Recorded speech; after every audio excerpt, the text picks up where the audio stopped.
Hello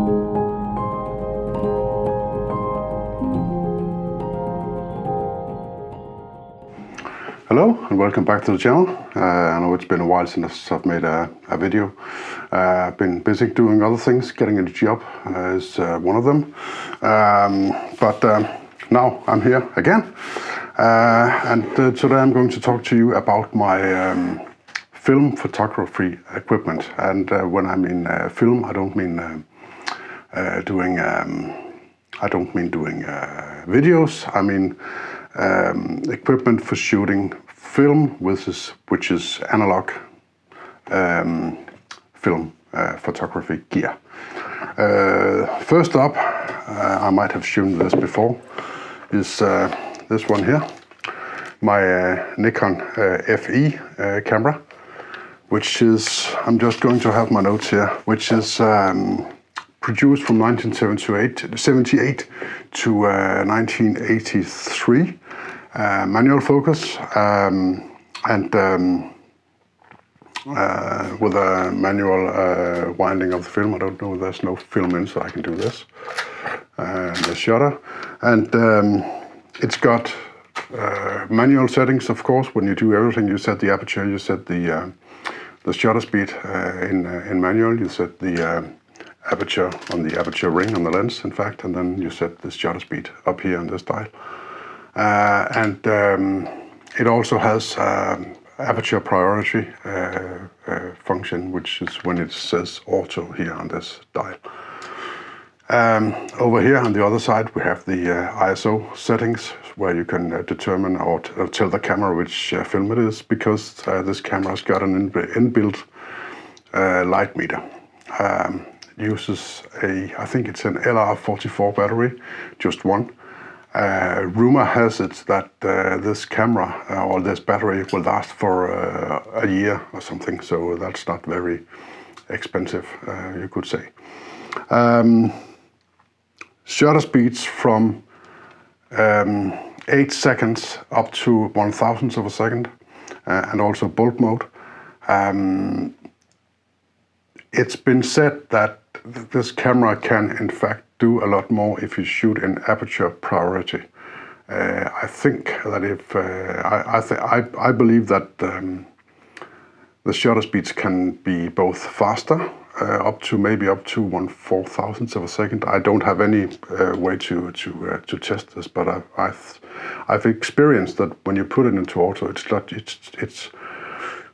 quite easy, even at quite open apertures, to get the exposure right. So I think even in bright daylight, this camera can in fact compensate for that.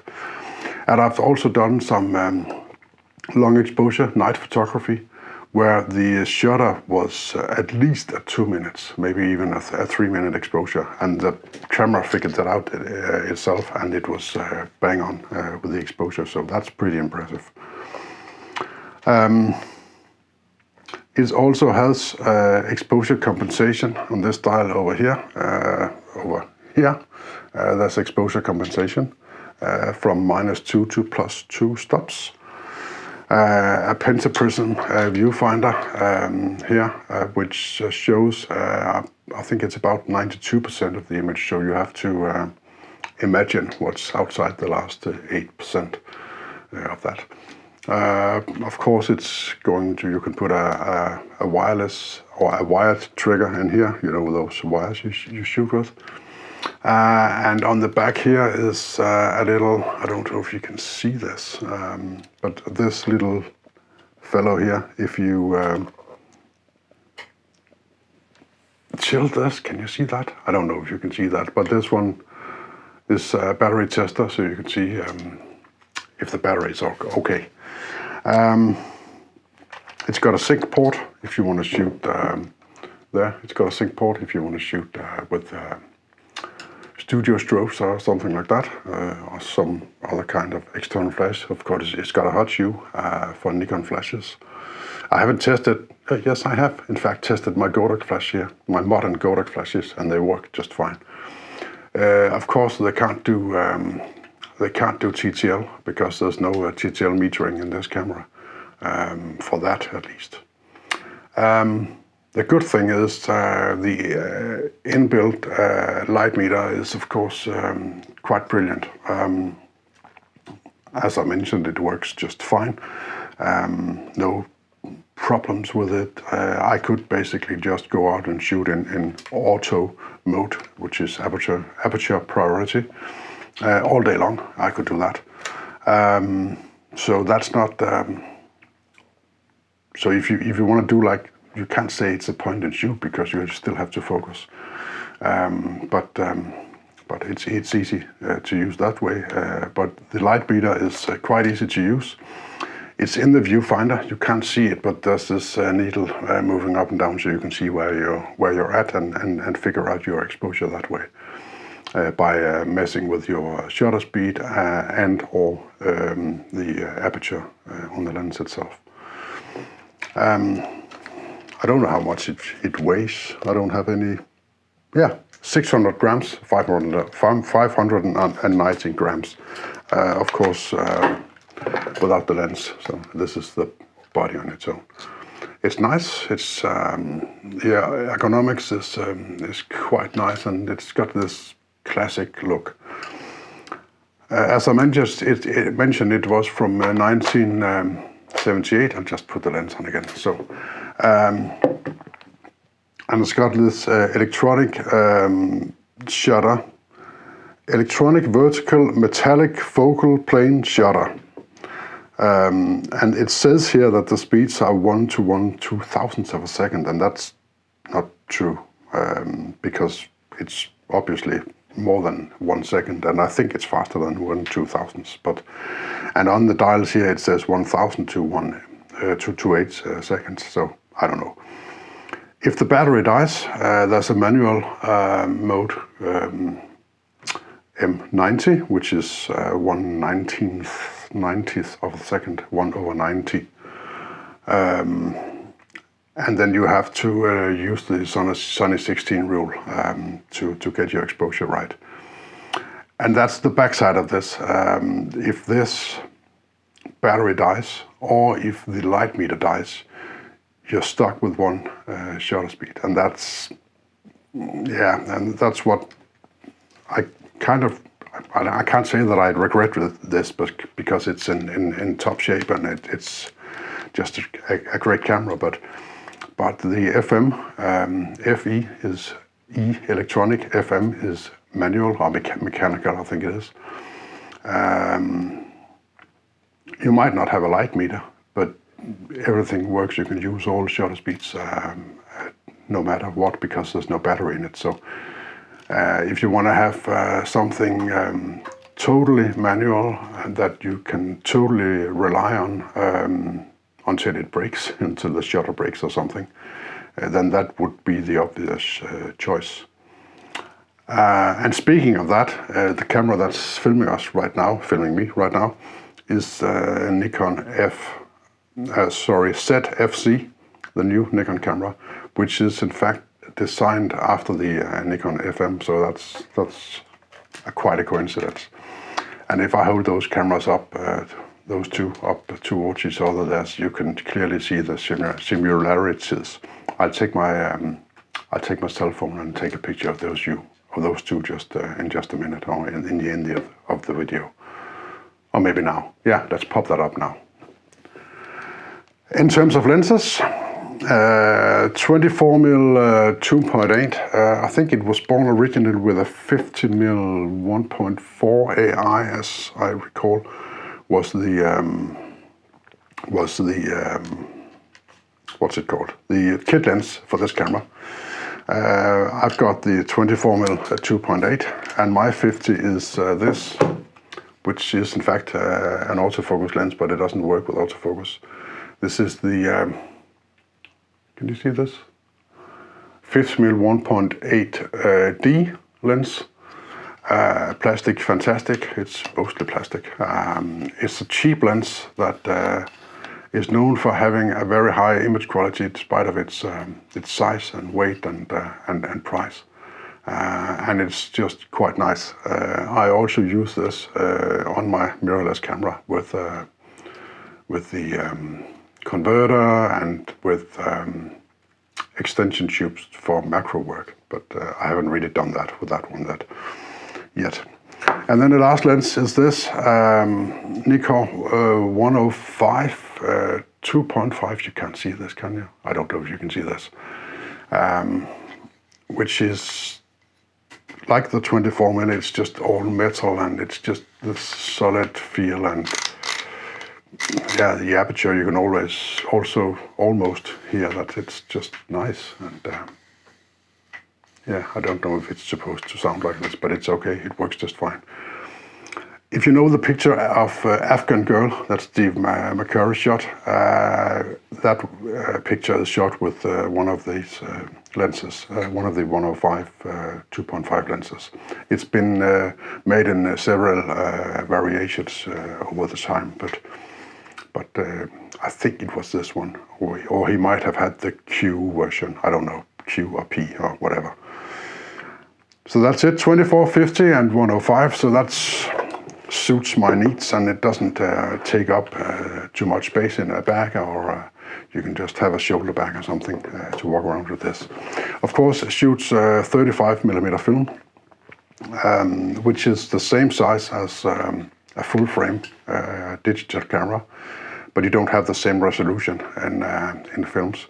But it's got that film look. So yeah. Before I move on to the second camera, I will show you some images that I've shot with this Nikon Fe.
Now, moving on to the other film camera that I've got here. This is a medium format Minolta Autocord with the chimney seeker. You look down there and you look down here and you look out through that lens, because it's a twin reflex camera, a TLR. This one is the viewing lens, so you look down here and you look out that way, and you take the picture with this one. This is the taken lens, because the film is back here. Now, I can't open this to show you because there's a film in. I think there's a Ilford film in this one. It shoots 120 film in 6x6 square format, which is quite a large negative. And again, after I've talked a little bit about this, I will show you some images in the end of the video. I don't have the strap for this. There's some special attachments for the strap here, but I've unscrewed these and put on some anchor links from my for my Peak Design strap, so I can use it with my Peak Design strap. It's got a Minolta Rocco 75mm 3.5 lens, and the viewing lens is a 3.2, so it's a little bit brighter. It's got a nice bright viewfinder. I don't know, can I show you this? I don't know, you can't see anything because it's so dark in here, but yeah, I'll just put a clip up here so you can see through the viewfinder. Have a look.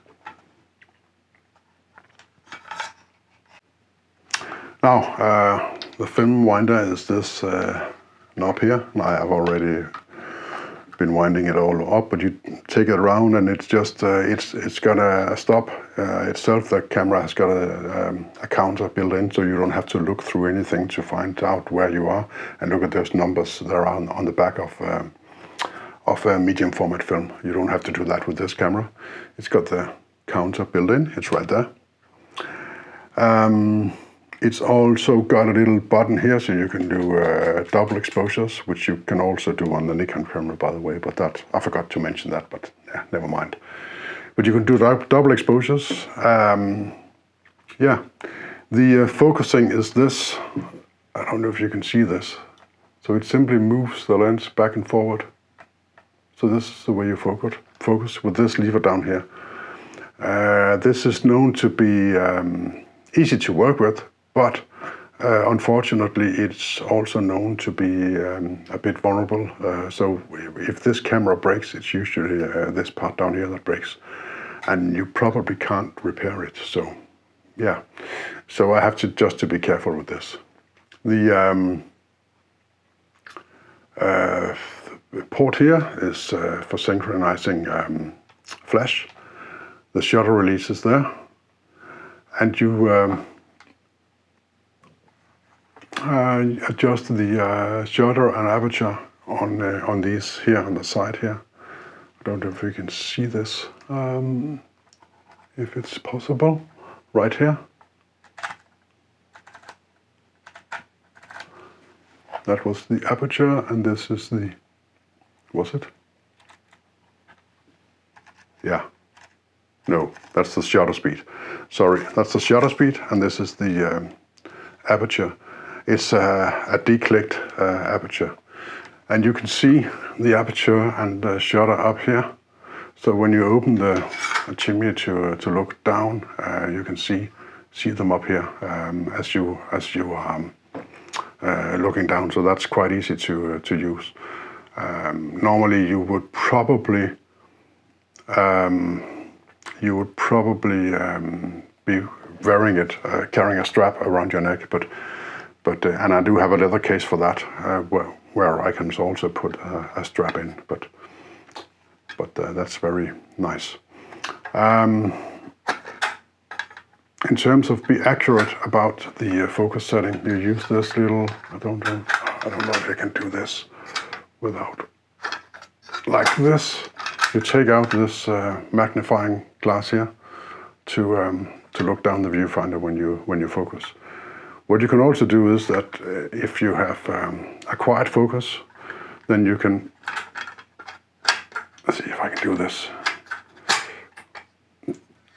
Open this, and then you can look through there and into that big hole up there and look that way out. I have to put this up, so like that.